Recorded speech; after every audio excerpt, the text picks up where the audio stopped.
Good evening all and welcome to another video on All Hail the Ale. It's Sunday night, which means it's trad beer night, and the beer we're going for tonight is this one. It is Ilkley's Mary Jane Session Pale Ale, and it weighs in at 3.5% ABV, which is good for me because I can't have too many units a week due to meds, and if I can find some low AB or lower, should I say, ABV beers that I can enjoy, the more the merrier.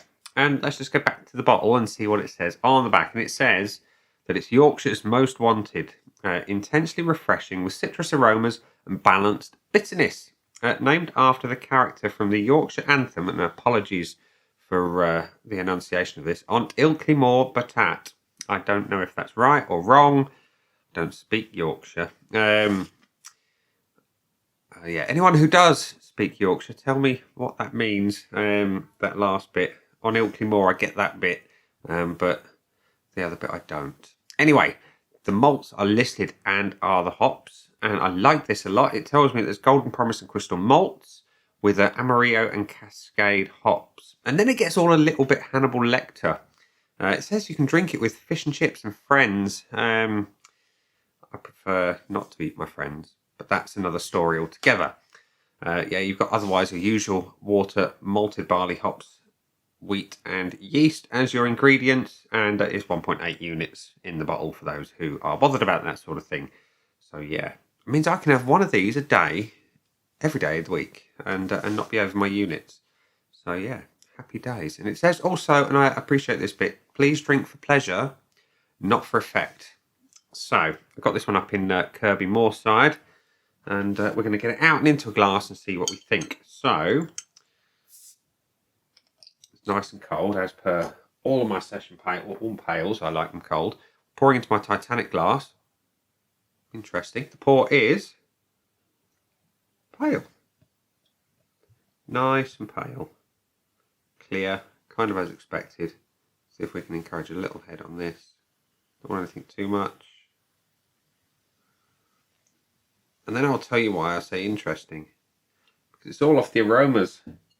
Now, what colour is this bottle? Brown glass. This beer smells, it is citrusy, but there is that element of the Jamaican woodbine. I like it, some don't. Anyway, so the aromas, it is hoppy, it is citrusy, and of course you've got a little bit of the ganja going on as well. Not a lot, just a little tiny hint of it. Going back to the colour for a moment, it is a pale gold. It's well carbonated. We've got some carbonation racing up the glass to meet the head from the nucleation point. That's your beer in a glass with yours truly going through the other side. Look at that. It's not enough to mask my ugly mug. But there we go. So it looks all right. It smells nice to me. What's the taste like? Let's find out. Cheers.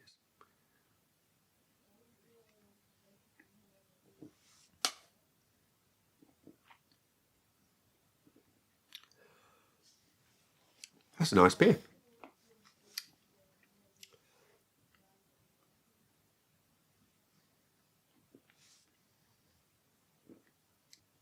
First of all, it is well balanced. There's no getting away from it. The hops and the malts are kind of somewhere in the middle, sitting there. Neither is shouting above the head of each other. There is a pleasant but subtle kind of grapefruit bitterness coming through this one, and a little bit of a floral character as well. That's nice. The body is kind of medium, and it's supported by a really well carbonated mouthfeel. It's clean. It's crisp.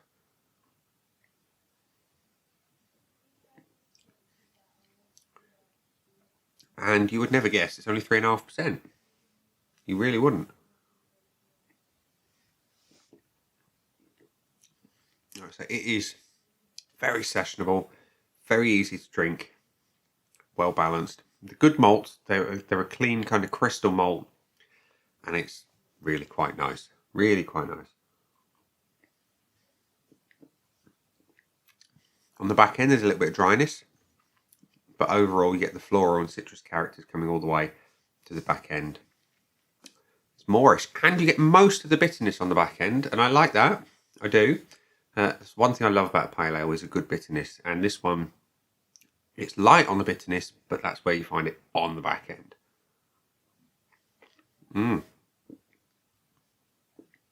I could sit and quaff many pints of that.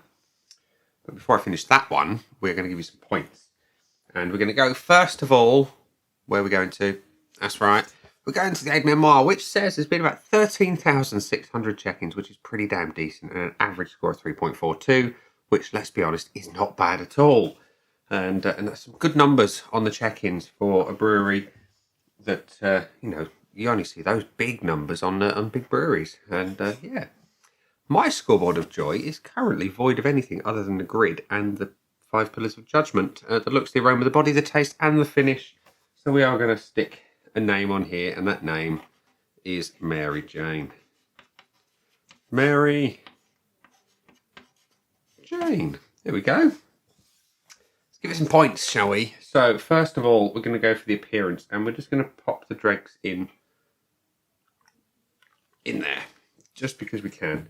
Like I said, it's a nice colour. It's a light pale gold. It's clear as a bell. You've got a white head that, whilst it's not hanging around forever, it's constantly being refreshed by those lovely little bubbles of carbonation rolling up from the nucleation points.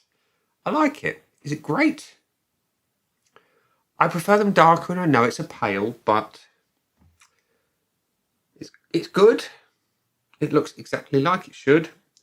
I prefer them darker, even my pales. So I'm going to give it the 0.75, which, let's be honest, is not a bad score at all. The aromas, as I mentioned, there's that slight skunking on the beer.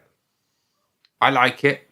Some don't, and I appreciate that completely. There is a bit of grapefruit coming through here, little kind of hint of orange, and a good sweet, clean malt. It's balanced on the nose, slightly floral. I like it a lot. A lot. Including the skunking. I'm going to give it the full point. Yeah, I know some might say, in the good old Uncle Albert fashion, yeah, I love it. I do. So, the body is medium, light to medium, and it's good carbonation. It's a clean, crisp mouthfeel with a few bubbles going on. I like it a lot. A lot. I'm going to give it the full point. And most important thing of all is the taste. Now, it mentions, and this is critical, that you have citrus aromas, which you do, and a balanced bitterness. There is a balanced bitterness in the beer.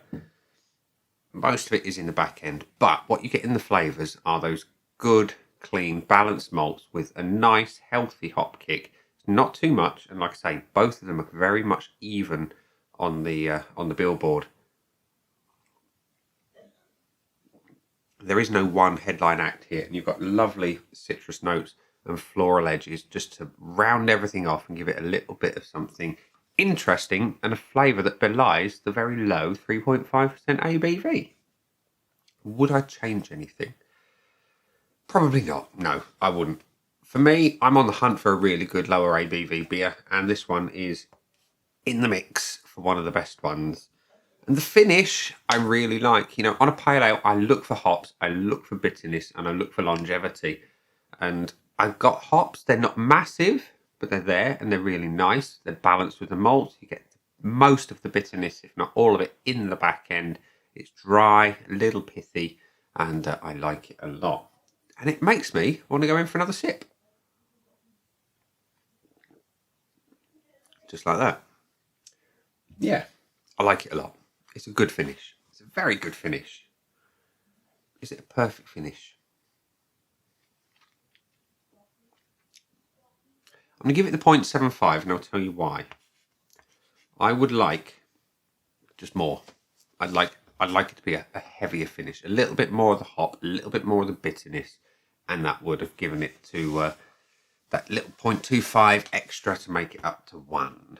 So we have a grand total of 4.5 out of 5 on my Untapped scoreboard of joy, which, yeah, it's a great beer. I like it a lot. And as I say, being on the hunt for these lower ABV beers, this is up there with the best of them. So yeah, I think this one will sit up there with Titanic Steerage as the lower options, somewhere between 3 and 4%. And yeah, I like it a lot. So, ladies and gents, boys and girls, we're at the point in the video where I'm going to say, that has been the beer. I've been me. Those down there are the buttons. You know exactly what to do. And you've got like, comment, dislike, and subscribe. Choose any combination of them as you wish. And I will see you again soon for another one.